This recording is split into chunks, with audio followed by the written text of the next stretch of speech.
Quem é Jamur Júnior? Bom, Jamur Júnior é um profissional de rádio, nascido em Guaratuba, batizado na Igreja de Nossa Senhora do Bom Jesus, com o nome de José Jamur Filho. Eu saí de Guaratuba muito cedo, com cerca de 8 anos de idade. Meu pai era filho de um libanês, que veio de Cafaraq, no Líbano, e minha mãe, descendente de açorianos, daqueles açorianos que vieram ali para Santa Catarina, para Guaratuba.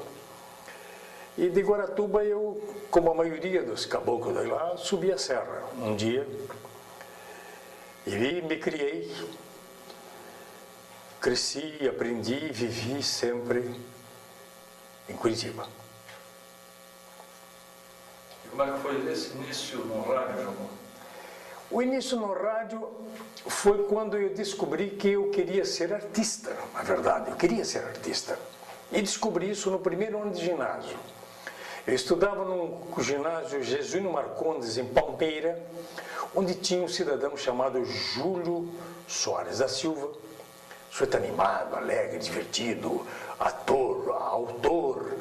Ele apresentava na rádio local o Clube Mirim, que naquela época todas as rádios tinham Clube Mirim, Clube do Guri. E no colégio ele promovia eventos, teatro, show, com os valores da escola, aquele tipo de calor da escola. E como eu era muito desinibido, falante, ele me escolheu para ser o apresentador desses eventos. E me colocou, inclusive, em algumas peças de teatro lá, como ator secundário, claro. E eu gostei disso, achei formidável. Aí ele me levou para a rádio como locutor mirim. E eu fiquei na rádio Ipiranga de Palmeira quase 2 anos como locutor mirim, como aprendiz, eu não se recebia nada. E como aprendiz eu fiquei lá e gostei demais de ser locutor. Em 53 eu vim para Curitiba para estudar no Colégio Estadual do Paraná, mas já com a ideia de ser locutor. E naquela época, qualquer locutor de rádio queria ser locutor da Rádio Guaracá e da Rádio Clube Paranaense, que eram as 2 grandes emissoras do Paraná, das maiores do Brasil. E eu vim com aquele entusiasmo, né, de ser locutor. Claro que eu não estava preparado, não tinha experiência ainda, era um garoto, mas eu era ousado, eu queria ser. Tanto é que um belo dia eu soube que a Rádio Guaracá estava fazendo teste para locutores. E eu fui lá, com a maior cara de pau. Cheguei lá para fazer o teste, fiz o teste, e o locutor-chefe que aplicava o teste chegou para mim e disse: olha, você tem uma boa voz, a dicção é boa, mas a tua pronúncia de inglês é muito ruim. E isso é fundamental para nós. Eu digo: tá, muito obrigado, e fui embora. Aí eu subi a rua Barão do Rio Branco, ali que ficavam as principais emissoras de rádio. Digo: não, mas eu quero ser locutor, eu vou estudar inglês. Passei numa livraria e comprei um livro que tinha o título de English for Brazilian School. Eu vou aprender inglês em casa. Claro que não aprendi. Li aquilo de trás para frente. Aprendi algumas noções de pronúncia, uma coisa muito rudimentar. Que se eu fosse fazer um teste naquela época, mesmo depois de ler o livro, eu não passaria do mesmo jeito. Mas insisti. Nessa época estava aqui a Exposição Internacional do Café em Curitiba, era centenário do Paraná, e tinha um serviço de alto-falante lá. Aí um cara da rádio me disse: por que você não vai lá? Não vai lá. Esse cara era o Jair de Brito, que era auxiliar da discoteca lá com o João Feder na rádio. Aí um dia eu fui lá, até falei no tal alto-falante, mas não fui mais, porque era muito longe. Era uma viagem no Tarumã, uma estrada ruim, eu não tinha condições de mobilidade para isso naquela época. Aí parei por aí, arranjei um emprego na farmácia Stelfeld para me sustentar um pouco, eu morava na casa de uma tia no AU, e fiquei um tempo naquilo, mas não era o que eu queria, não queria ser farmacêutico, eu queria ser locutor de rádio. Como a dificuldade apareceu, eu corri para Guaratuba, para casa da minha mãe. Fui para Guaratuba para dar um tempo, para pensar como é que eu vou fazer. Fiquei lá em Guaratuba, enquanto eu pensava, eu digo: pô, eu vou falar no serviço de alto-falante do Média Luz, para treinar. Tinha lá uma boate, restaurante, que fazia bailes e exibia filmes. Então eu passei a ser locutor que anunciava, hoje o filme é tal, Tarzan e tal, e coisa, hoje tem baile. E fiquei durante um tempo fazendo isso lá. Até que um dia apareceu um cara que ficou meu grande amigo de Paranaguá, eu jogava futebol. Ele disse, você não quer jogar futebol lá em Paranaguá, no Elite? Ele disse, bom, é uma boa ideia, eu não estou fazendo nada aqui não, vamos jogar futebol no Elite. Mas ele não ganha nada, mas eles arranjam emprego pra gente lá. Tudo bem, vamos lá, fui para Paranaguá.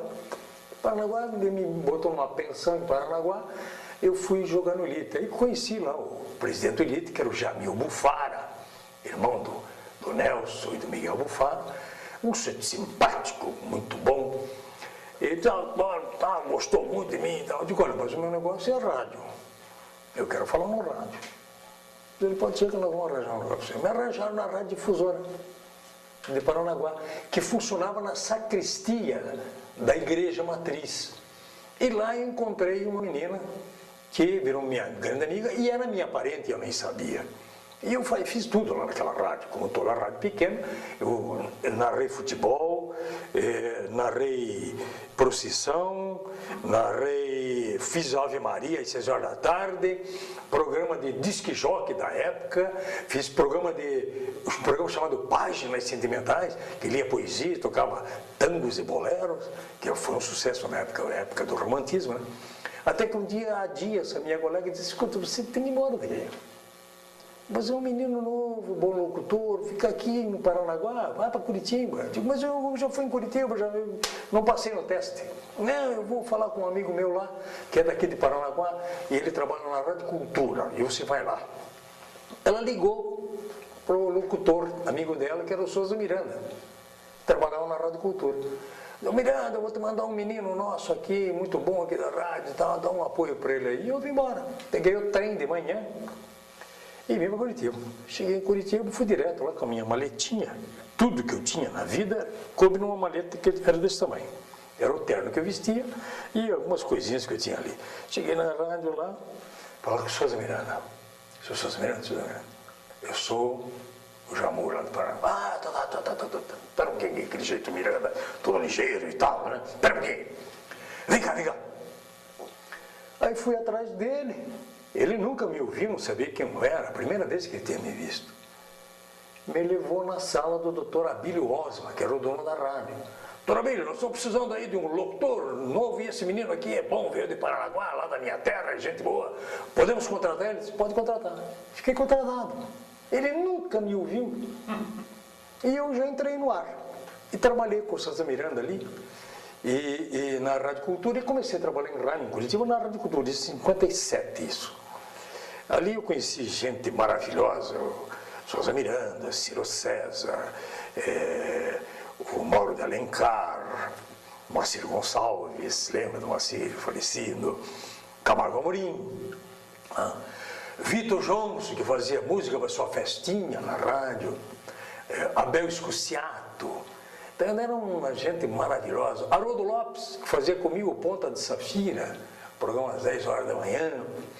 Então eu passei um período ali maravilhoso na rádio, e dali eu pulei para outras rádios, trabalhei na Tingui, trabalhei na Clube, aí trabalhei na Colombo, quando eu conheci o Renato Mazani, que é uma outra história que eu vou contar depois, na Ouro Verde também, e aí aquele negócio de locutor de rádio, que você vai percorrendo. Só que naquela época era diferente. Você saía de uma rádio a convite de outra rádio. Os locutores eram disputados, o profissional era valorizado. Porque para ser locutor de rádio naquela época, acima de tudo, era preciso saber falar. Como para ser jornalista, era preciso saber escrever. Coisas que com o tempo foram mais ou menos deixadas de lado. Porque se nós pensarmos bem, neste ano de 2009, você liga o rádio e vê que está cheio de gente que não sabe falar no rádio. Porque mudou o foco da coisa. Então, nessa época, era diferente, você tinha que falar, tinha que saber falar. Então, a rádio ouvia um sujeito que falava bem, tinha uma boa audiência, convidava e levava lá. Então, você trocava muito de emprego. Porque que ganhava um salário melhorzinho. E não se ganhava bem, é evidente, mas ganhava um salário melhorzinho, todo mundo queria melhorar, e ia mudando de rádio.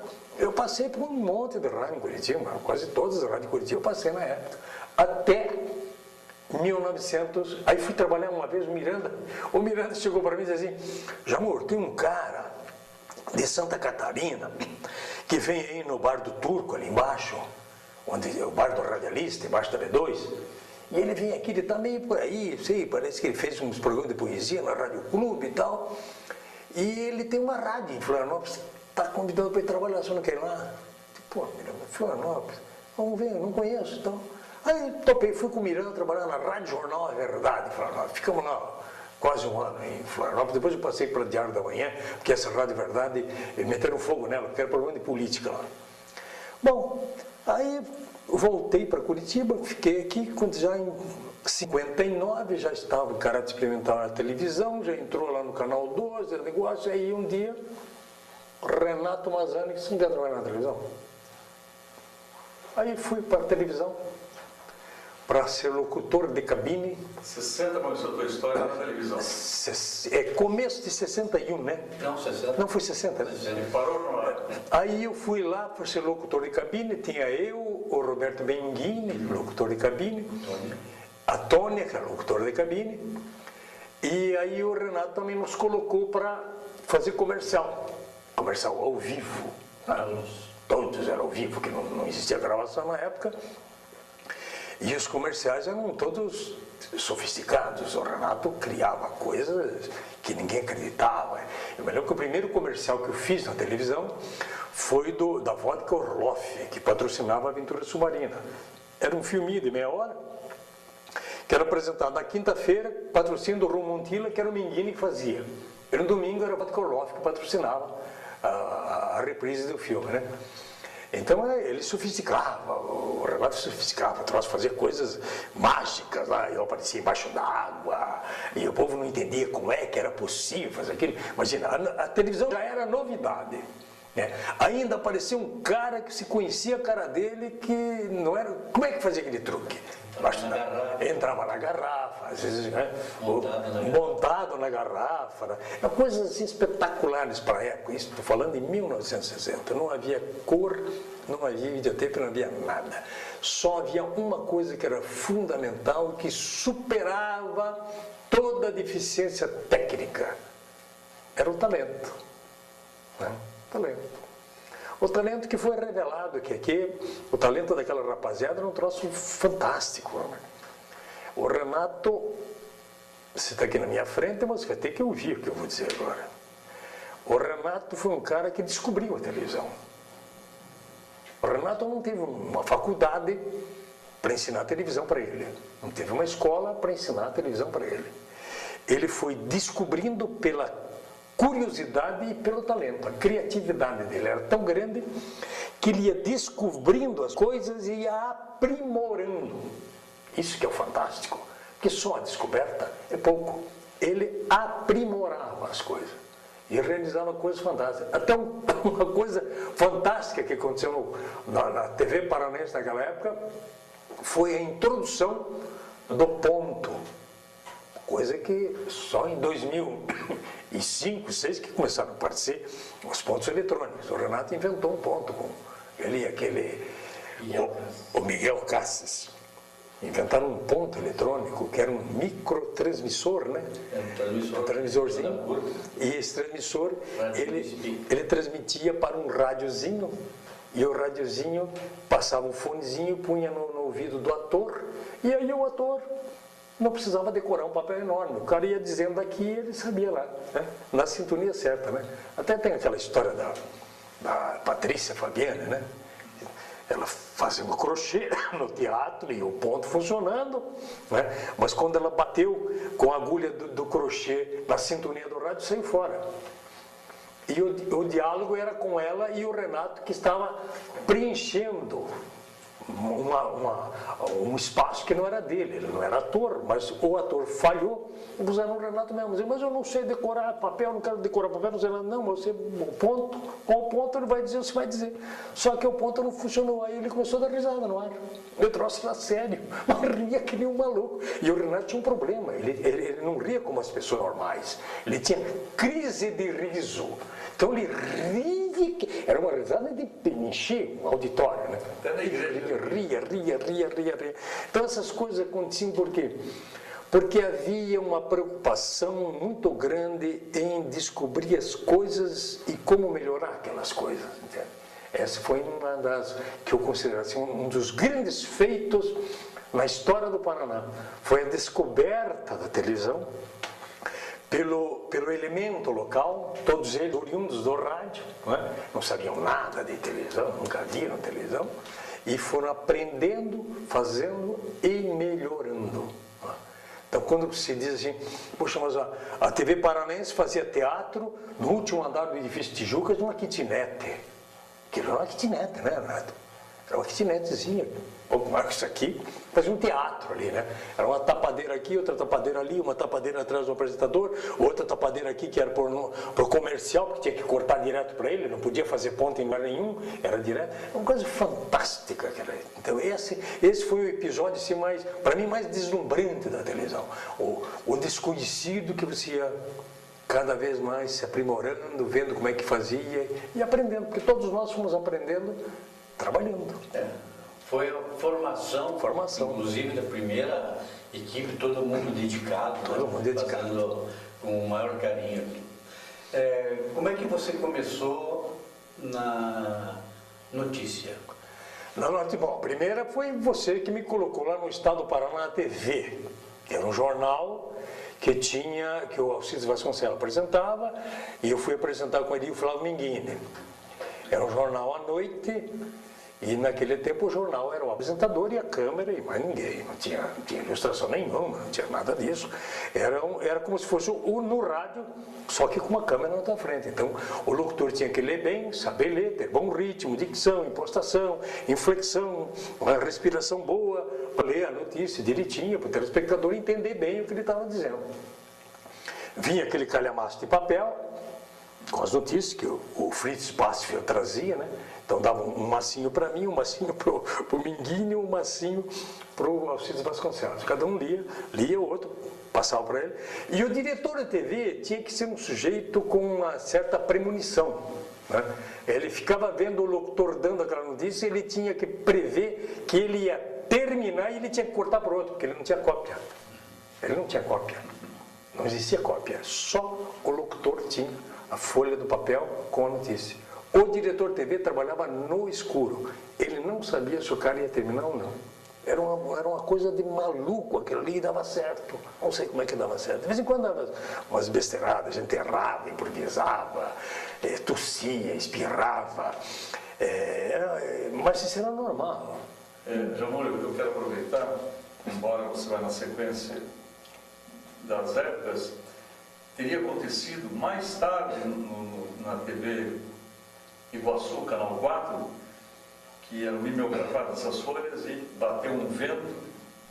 Aconteceu isso com você ou não? Ah, aconteceu. Essa Foi o Derval que era o diretor. O troço do Minhoca foi uma tragédia. Até porque de vez em quando o cara botava, não sei se botava álcool demais, que borrava, porque eles usavam papel jornal, borrava, e você botava o olho em cima daquilo e dizia, meu Deus, o que é isso aqui? Não dá para ler nada. Então você tinha que inventar, de vez em quando de besteira. Improvisava, tá? Tinha coisas desse tipo. Uma época no Canal 4, mas isso já foi nos anos 80, que eu estou tentando, aquela coisa que não é tão velha assim. Nós fazíamos um jornal ao meio-dia, e eu era um diretor de jornalismo na época, fazia um jornal ao meio-dia, que era rodado, era rodado também, mas já era cópia em xerox. Mas o xerox do jornal quebrou, da televisão. Então o nosso auxiliar tinha que fazer uma cópia no cartório do Júlio Jacó nas Mercês, certo? Então quando o departamento de jornal terminou o noticiário, eu tive que abrir o jornal com o que tinha. E o guri que sai correndo para fazer a cópia e voltar. Enquanto isso, eu tive que ficar enchendo linguiça no ar, né? Aí eu usei o Algaci Túlio, que fazia esporte, que fazia polícia. O Algaci fazia 3 minutos, aquele dia ele fez 10, né? O Maza, que fazia esporte, que era para dois comentários 2 minutos, fez 10, até que o cara voltasse com as laudas, distribuísse para a gente dar andamento no jornal. O Maza que está falando é o Raul Maza. O Raul Maza do Nascimento, né? O Raul Maza do Nascimento. Então essas dificuldades existiam assim todos os dias e eram superadas da melhor maneira possível, né? Mas na sequência do estado do Paraná na TV, se constituiu um primeiro grupo mais já trabalhado de jornalismo, onde tinha a Gebran. Isso já foi em 60 e... No próprio Canal 12. Canal 12, mas já em Emiliano Perneta. Esse foi o primeiro, esse jornal teria sido assim o embrião do show de jornal. Que foi um jornal que, veja bem, como é que era o jornal naquela época? Todos os jornais, eles eram, como tudo que se fazia no Brasil, eram mais ou menos um padrão do Repórter Expresso.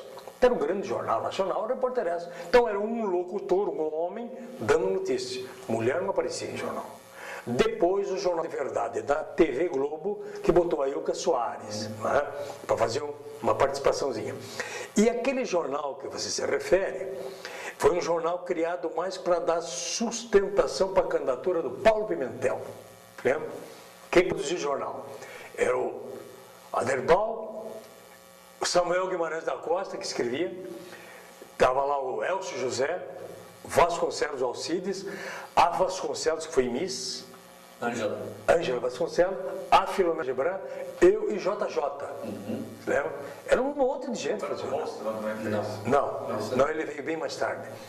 Era um monte de gente no jornal, com 2 câmeras, veja bem o detalhe, só 2 câmeras, que não tinham zoom, era com torre de lente, que você tinha que puxar aquela coisa e mudar a lente para dar close ou afastamento para o cara, e o diretor de TV não errava. Como é que pode? Tem 6 cabras na tua frente. Você tem duas câmeras. Fala aquele, aí o outro que vai falar está naquela ponta, o outro que vai falar está no meio, e ele fazia todos os cortes e não errava. Isso é um troço fantástico. Quem era o diretor de TV na época? Renato Mazzani. Depois veio os Ni. Mas no começo era o Renato Mazzani.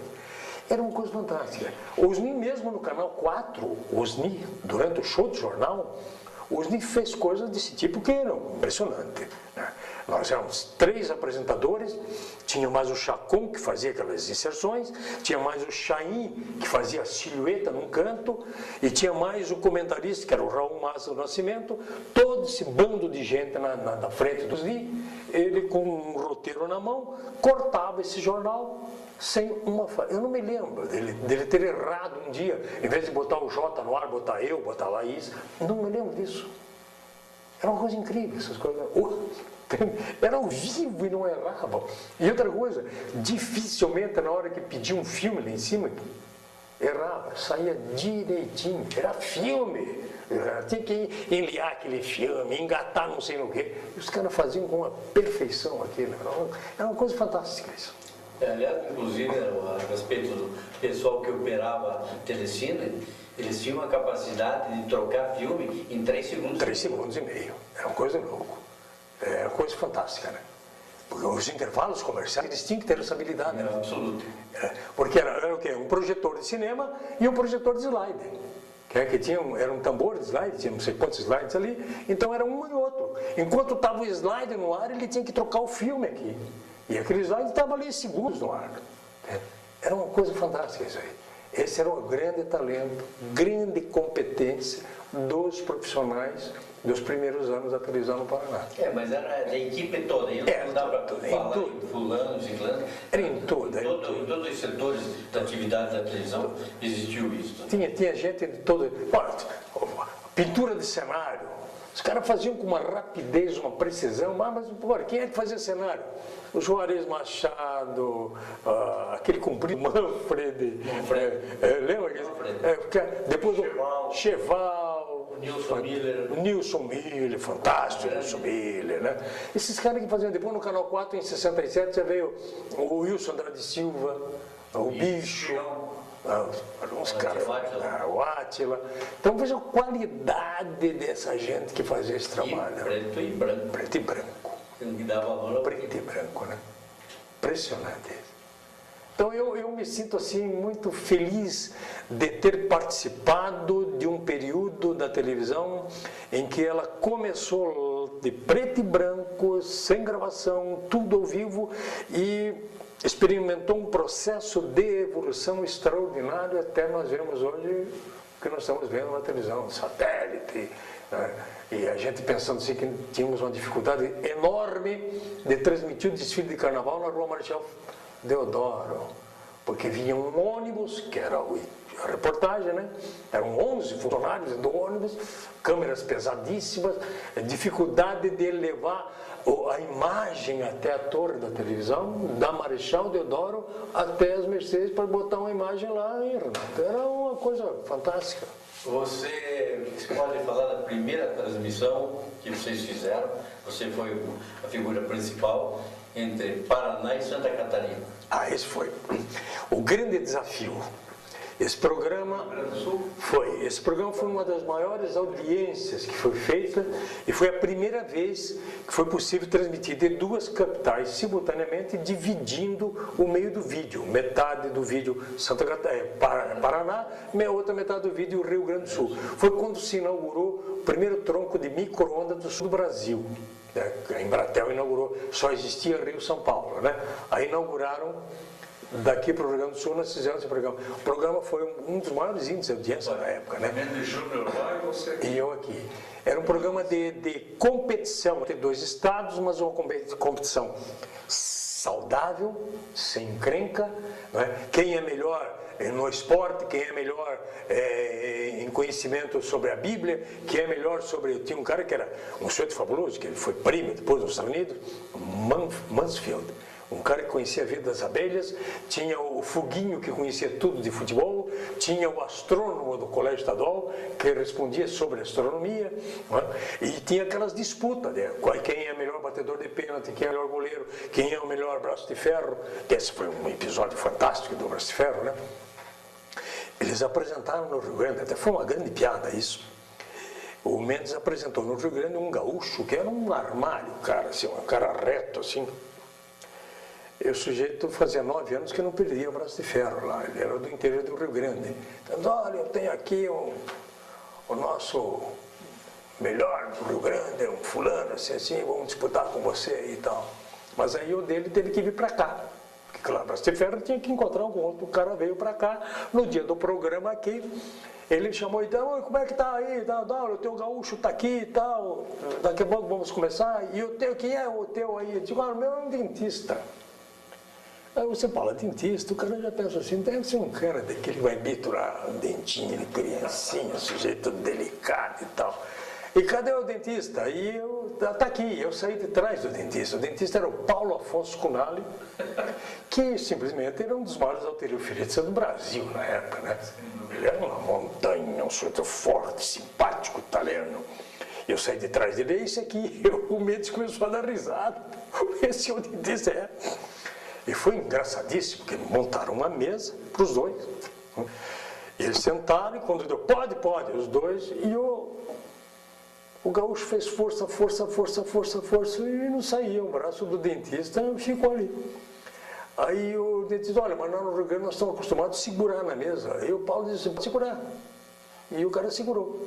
E fez força e ficou roxo e não ia. Aí o Paulo Afonso assim, quebrou a mesa. Desmontou a mesa.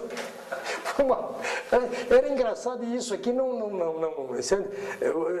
humilhava ninguém. Naquela própria profissão dele já tinha força para lidar com o Muticão. Esse programa, inclusive, foi reportagens seguidas da revista TV Programa, inclusive com capa. Eu tenho essa revista. Capa em você e o Mendes. Eu e Mendes. E aconteceu um fato, vários fatos, mas esse provavelmente se vai contar com respeito de homem, macho no Rio Grande. Essa foi uma brincadeirinha. Essa é o improviso. O programa era todo improviso, né? Você ficava. Era ao vivo. Era ao vivo, 1h e pouco no ar e improvisando. E era um programa que te desgastava muito, porque você tinha que prestar atenção no que ele falava, no que o cara respondia, na tua imagem, no teu pessoal aqui. Era meio complicado mesmo. E você, naquela de improvisar, de vez em quando você dizia besteira. Isso é normal, que você diga uma besteirinha ou outra, né? E um dia o Mendes largou uma dessa assim, deu uma brincadeira, falando de força, de valente, não sei o que, amor, aqui que o Rio Grande é terra que só dá macho, tchê. Aquela brincadeira, ele era muito simpático, o Mendes era uma criatura maravilhosa, aqui só dá macho, tchê. Aí eu, sem pensar, eu disse, olha, Mendes, aqui é um pouco diferente, que metade macho, metade fêmea. A gente gosta, hein? Rapaz. Ficou tão ruim esse troço no ar, rapaz. Ficou ruim o negócio. Mas aquilo foi comentado anos e anos, essa história de que aqui só dá macho, mas lá no Paraná metade macho, metade nós não gostamos. Quem era o patrocinador do programa, lembra? Não me lembro, não, mas é Renner. E eu gostava do programa porque o programa ele exigia muito do talento das pessoas, né? Então, não só essa parte esportiva, essa disputa esportiva de quem é melhor nisso, naquilo, mas a disputa intelectual, que era fundamental, né? Conhecimento, o que eles trouxeram de conhecimento era formidável. E tinha a parte de gincana, né? Aquelas provas de dificuldade para cumprir tarefas e tal. Era um programa muito interessante, muito interessante. Jamor, quero aproveitar, claro, tudo nada é combinado, né? Na transição da TV Paraná Canal 12 e o advento da TV Iguaçu Canal 4, houve uma tecnologia um pouquinho adiante do nosso tempo. Quando o Paulo Pimentel trouxe realmente os equipamentos para a TV Iguaçu, ela transcendia em relação a outra televisão já existente, a TV Paraná Canal 6 ou a TV Paraná Canal 12, eram grandiosas. Muito grande. Primeiro porque o Paulo Pimentel ele era o governador do estado e ele queria ter uma melhor estação do Paraná na época, né? Tanto é que ele mandou construir um prédio próprio e naquela época as emissoras daqui não tinham uma sede própria. O Canal 6 transmitia num prédio aqui, o Canal 12, lá na garagem, lá no barracão. E o Paulo mandou construir aquilo lá e mandou comprar na época equipamentos que eram tidos como os melhores do mundo. A Marconi, Mark IV, aquelas câmeras, o transmissor Marconi, que ficou muitos anos no ar, muito bom. E o videotape era tudo aquele Ampex, né, americano, que é aquelas de 1 polegada, fita desse tamanho, carretel assim. Então, foi uma diferença muito grande. Muito grande. Deixa eu água. Corre uma certa lenda.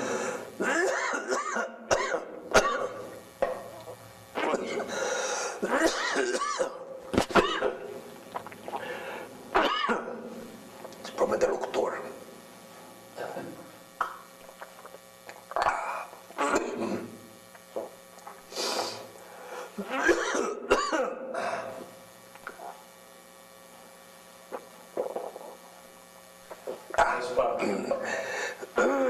Corre uma certa lenda, e claro, não tem compromisso nem na resposta, talvez nem na pergunta, de que 4 pessoas ajudaram muito na consultoria desse equipamento. Você lembra esse nome dessas pessoas? Ou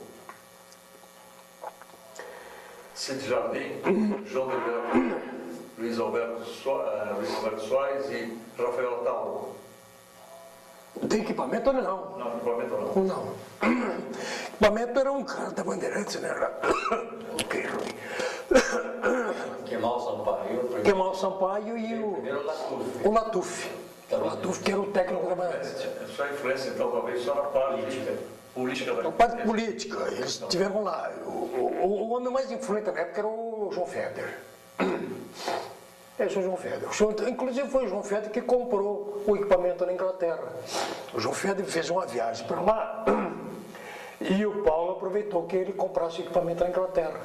E quem acompanhou até o FED nessa viagem foi o Francisco Cunha Pereira. Era uma viagem de amigos, vamos passear naquela terra e tal. E o Cunha Pereira foi junto com ele, por sinal, e mais tarde o Cunha Pereira veio a ser homem de televisão. Na época eu nem pensava nisso. Eu quero aproveitar para você cuidar da garganta um pouquinho. Então a TV Programas era o registro da história da televisão paranaense, né, desde o seu início, alguns meses depois. E um fato interessante, claro, a TV Paraná e a TV Paraná disputavam a audiência, estava a TV Paraná em primeiro lugar, depois a TV Paraná reagiu com a contratação, inclusive do Bermudes, e aquelas incursões que o próprio Renato Mazani fez, trazendo Lene Everson, Juca Chaves, Chico Anísio, Luiz Vieira, Hebe Camargo, Ronaldo. Afinal, isso movimentou muito a televisão, a identidade da televisão paranaense, foi justamente a chegada da videotape. Entretanto, nós tínhamos na revista perto de 17, 18 mil assinantes, ou de tiragem geral, não vou precisar exatamente. Quando veio a TV Iguaçu, que o primeiro sinal surgiu no final de 1967, e a programação foi inaugurada no início de 1968, a TV Programa deu um pulo para 23 mil exemplares. Então, a proposta técnica da TV Iguaçu, a profissionalização do mercado, quer dizer, a valorização, inclusive, do profissional, realmente foi um dos pontos fortes que ajudou nessa competição e que o telespectador deu mais valor ao nosso produto. Foi. Mesmo porque, veja bem, quando a TV Iguaçu foi inaugurada, no dia 28 de dezembro de 67, a televisão no Paraná já tinha 7 anos. Entende? Então os profissionais já tinham boa formação. Entende? Já tinham vindo profissionais de outras praças também com experiência. Então a televisão já havia evoluído bastante para isso. Não é?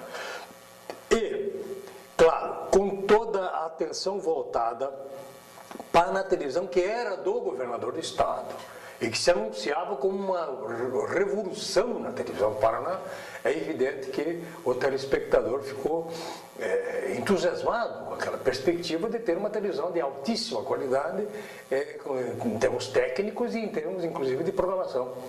E a televisão do Iguaçu foi muito feliz nisso aí, sabe? Porque tecnicamente ela realmente estava no topo. E a programação, a história da programação é interessante porque a ideia até era do Irã Holanda, era a programação da Globo. E o Irã até era amigo lá do Walter Clark, que tinha trabalhado com ele na TV Rio e tal, e eles queriam a programação da TV Globo. E eles foram no Rio, Paulinho Miranda, o Renato Mazani, o Irã Holanda, né? E para ver o negócio, e o Walter Clark foi muito sincero, né? Olha, se vocês quiserem uma programação que vai dar audiência já, é a da Record. Eles estão na frente. Se quiserem uma programação que daqui a uns 2 anos vai pegar a hegemonia da audiência da televisão no Brasil, é a minha programação, mas estou iniciando agora. Aí foi o Paulo Miranda, né, que disse, não, mas é do governador, tem que entrar para valer, tem que entrar ganhando. Aí eles foram para São Paulo, né, Renato? Foi isso já na segunda demonstração, que a programação estava na TV Paranaense. No Paranaense. E daí nós propusemos um modelo diferenciado de associada. De associada. E foi quando então foi acertado. Aí entrou a Record, e a Record deu um resultado fantástico na época, claro que deu, até que veio a Globo depois, que ficou aquele temporada toda no canal. Então o Canal 4 foi muito feliz, nasceu bem, entende? Nasceu bem, nasceu num berço que estava muito bem preparado, bem diferente da TV Paranaense, que nasceu assim numa manjedoura, né? Não tinha nada lá para trás. A TV Paranaense foi fruto da determinação, do sonho de um homem, né? Do Najib Chade. O Najib Chade criou na cabeça dele que ele queria ser um homem de televisão também, como foi de rádio, e ele realizou sozinho, com força, com vontade, com determinação, acreditando naquilo.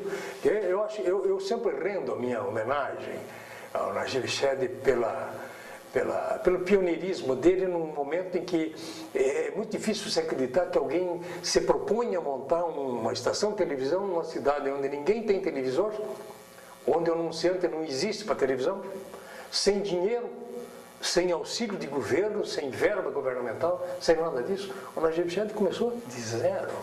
Não é, Renato? Coisa fantástica isso. Acho fantástico isso. Nesse período do Canal 4, outro detalhe importante foi a introdução, no mesmo período que o Canal 4 já estava com a Globo, a introdução da cor. Da cor foi. Foi um evento também que você pode lembrar. Foi. A cor começou lá com a TV Difusora de Porto Alegre, lembra? Sim, na Festa da Uva, e depois veio para cá a coisa. Foi uma mudança sensacional o negócio, fantástico aquilo ali. Obrigou a instalação de novos equipamentos. Os equipamentos, até as nossas roupas. Durante muito tempo eu apresentei o show de jornal no Canal 4 com o meu paletó. Era preto e branco. Então, se com paletó cinza, só mudava a gravata pelo desenho. Você põe uma camisa branca e mudava a gravata. Com a TV colorida mudou tudo. Eu tinha que ir atrás de uma loja para fazer uma permuta para os apresentadores. Show de jornal. Eu acho uma etapa muito importante no jornalismo na televisão, porque foi quando se introduziu na televisão um tipo de jornal teatralizado, né? Porque o show de jornal era um teatro. Os locutores, na verdade, eram muito mais atores do que locutor de notícia, né? O texto ele era próprio para a interpretação. Diálogo, você disse isso, você viu aquilo, entende? A expressão facial, entende? A inflexão do texto no estilo do ator, isso foi uma novidade. E muitas daquelas coisas não foram programadas, elas aconteceram naturalmente. Eu me lembro bem, quando o Du Castel Nix, que criou o show de jornal, me disse: Jorge Amor, você vai apresentar um jornal, o show de jornal que nós vamos fazer. E eu vou trazer o teu companheiro lá o JJ. O JJ era nosso companheiro lá antigo e tal. Mas nós precisamos fazer um teste de locutora. São 3, 2 homens e uma mulher. Tá bom. Aí foi feita uma chamada no ar, vieram mais de 100 moças que queriam ser apresentadoras da televisão. E eu me lembro que foi aprovada uma atriz, que era Lota Moncada, que tinha um sotaque chileno, né? Lembra? E ela é parente do Pablo Neruda, né? Tem a história dela, é muito interessante. O pai veio aí para o Uruguai e tal. E ela trabalhou um tempo conosco, foi ela que foi escolhida, né? Depois, mais tarde, ela saiu e veio a Hortência e tal. Mas eu me lembro que no início do show jornal, era um jornal comum, entende? Um jornal comum, como todos os outros, só que eram 3 apresentadores e o texto era mais leve, o texto era mais malandro. Como o Du Castel e o Renato Schatz eram uns caras muito críticos, sabiam fazer uma crítica e jogar ironia na coisa, eles começaram a soltar para mim esse tipo de texto, porque não dava para o JJ, porque o J era um cara sóbrio. Tem um seríssimo, a cara dele séria, a voz dele era séria, a postura dele, ele era um homem sério no material. E eles começaram a me soltar porque eu era mais histriônico e tal, e começamos a fazer um jornal mais na base da interpretação. Aí entrou humor, que jornal não tinha, né? Aí entrou umas piadinhas maldosas, crítica às coisas, crítica à cidade, crítica aos políticos, inclusive aos próprios políticos que faziam parte do governo do Paulo Mentel. Cansamos de criticar o secretário do Paulo Mentel, né? E ele era o governador e dono da televisão. E aí eles começaram a introduzir aquelas coisas, o Chacon Júnior com o Gorgias, que dava a previsão do tempo, a dona Xandoca, que era uma fofoqueira, né? Aí já colocaram o Chaim com a silhueta. Então o jornal foi enriquecido com essas coisas. Mas muitas das coisas que aconteceram foram naturalmente. Eu me lembro uma vez que o João Feder resolveu botar um negócio de corrida de cavalo lá, que o Rafael Moraes da Rocha fazia no jornal. Então agora vai ter as barbadinhas do Rafael, que foi o Renato Schatz que apelidou, as barbadinhas do Rafael. A primeira vez que apareceu as barbadinhas do Rafael, o meu companheiro de jornal era o Haroldo Lopes, já nessa época, o Jota já não estava. Aí, primeiro páreo, não sei o quê, segundo páreo, um troço meio chato aquilo, pra gente que estava fazendo, né? Não estava acostumado com o negócio de corrida de cavalo. Então achei meio fadonho aquilo. Muito técnico. Muito técnico.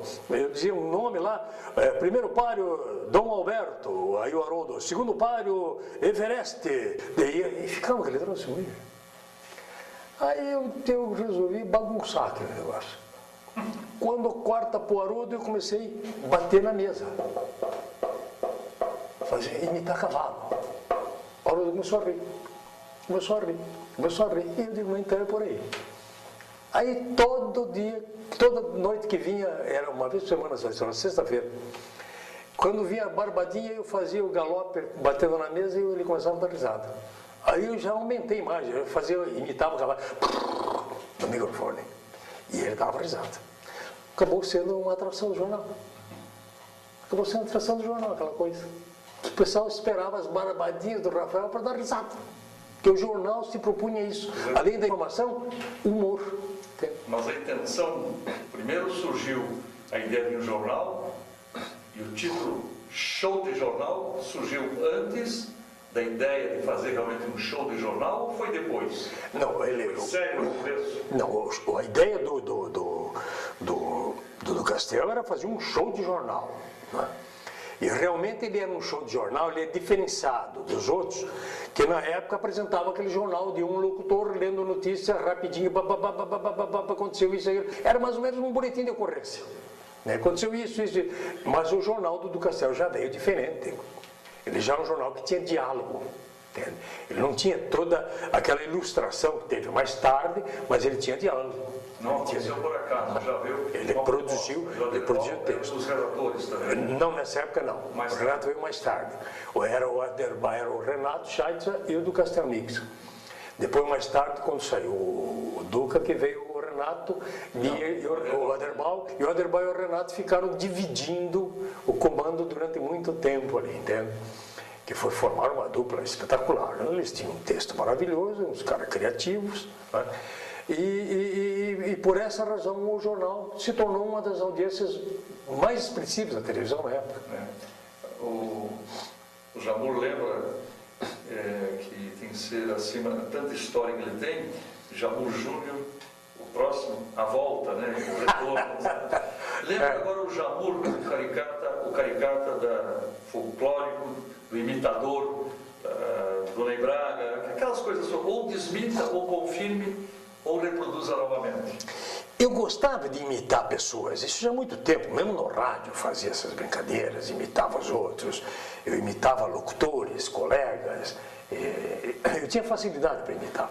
Mesmo no show de jornal eu cansei de imitar gente, até que um dia eu quase quebrei a cara, eu imitei o Médici. Eu imitei o Médici no ar. Foi um troço meio terrível. Cara, olha, você não brinca com isso aí, não, você vai acabar lá. Eu levei um pito só, porque naquele tempo, diga-se bem da verdade, que com toda a censura que havia, com toda a repressão que havia, nós conseguimos fazer um jornal que o povo gostava, porque o jornal tinha muito de independência, que o jornal falava das coisas, criticava aquilo que tinha que criticar, e nunca ninguém foi preso, nunca ninguém foi torturado, nunca ninguém apanhou de ninguém. Quando muito, nós levamos aí um espírito, eu fui 2 ou 3 vezes, tinha um major velhão, assim, que ia lá e pegava a gente, ia lá no quartel, e lá, você não pode fazer isso, não pode... Até que um dia teve um general que disse para mim, olha, eu ainda vou mandar te prender por expressão facial. Era um problema sério para eles, porque o censor pegava o texto do jornal e lia. E no texto não tinha nada.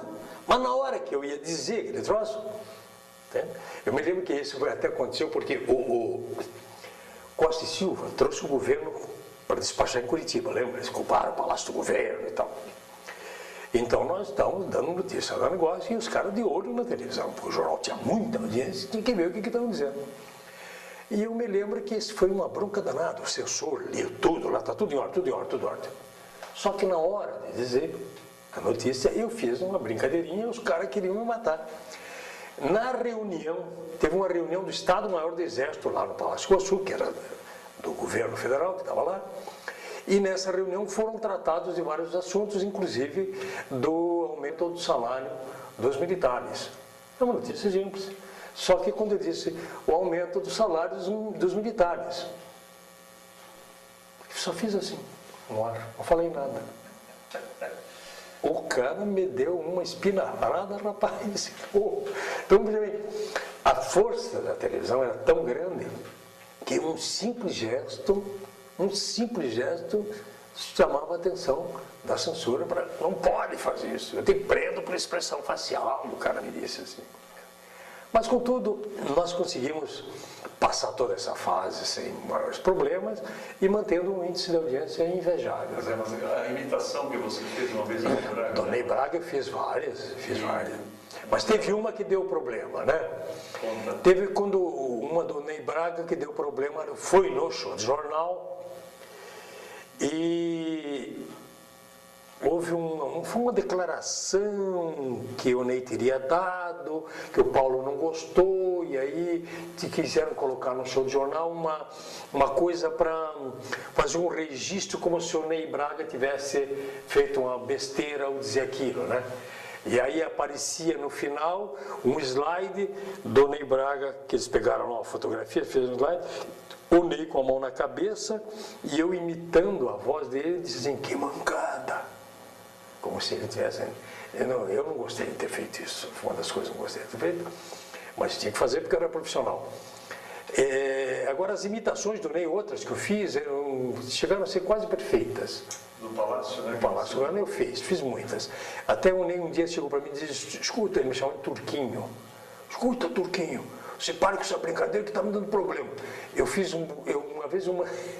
Eu marquei uma reunião com o Pedro Tocafundo e o Napoleão Braga Cortes, primo dele, lá no Palácio. Vem aqui! E eles foram correndo para lá. Chegaram lá, aí o governador chamou, o governador não está aqui, ele viajou. E essas coisas aconteciam muito, né? Outra vez foi o Nelson, que queria ser presidente do Banestado, e o Pedro Tocafundo chamou, vamos ligar para o Polaco, e você vai imitar o Ney, vai dizer que você já acertou com o Paulo Pimentel. Era a transição de governo. Paulo estava escolhendo o secretário e tinha aquela dúvida quem é que fica no Banestado. Se fica a turma que estava lá ou se ele ia mudar. E quem estava lá queria. E era esse cara, o Nelson, que ele queria ficar, né? E era nosso amigo, era da televisão e tal. Aí ele disse, diga para ele, Nelson, um abraço, que eu Ney. Eu já falei com o Paulo, você vai na casa dele às 5 horas lá que está tudo certo. E o Pedro Tocafundo e o Napoleão estacionaram o carro, uma quadra do Paulo, só para dar risada, para ver o outro na frente, esperando o Paulo, que nunca veio, não marcou nada com ele. Então essas brincadeiras a gente fazia, mas nunca deu problema mais sério, isso é só brincadeira. Zé Amor, comparando a televisão do passado com a televisão dos nossos dias, o que é que você poderia dar uma faladinha?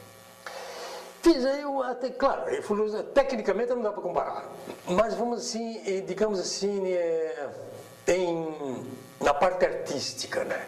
O teatro evoluiu muito, porque a própria tecnologia ajudou para isso, né?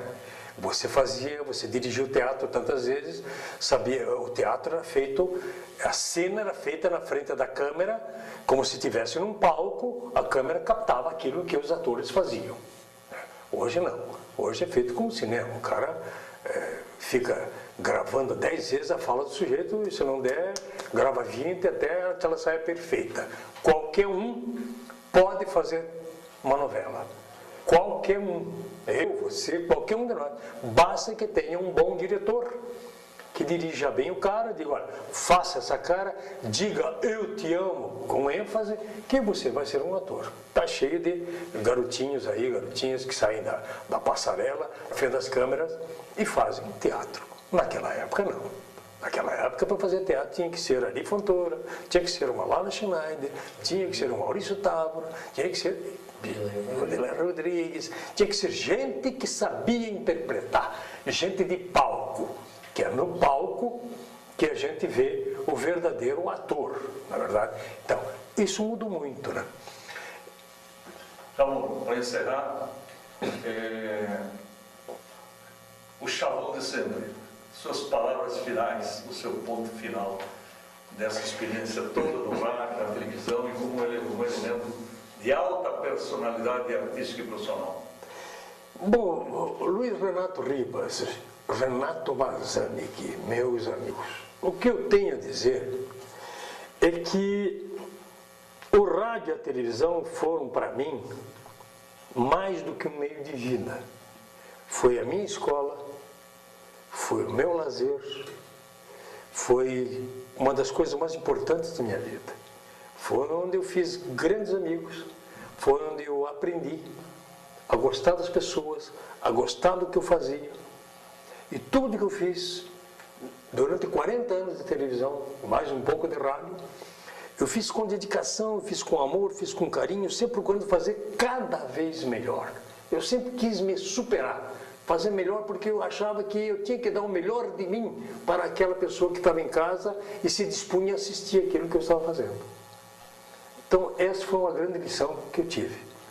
Viver bem com as pessoas e se dedicar ao máximo. Eu acho que eu cumpri a minha tarefa.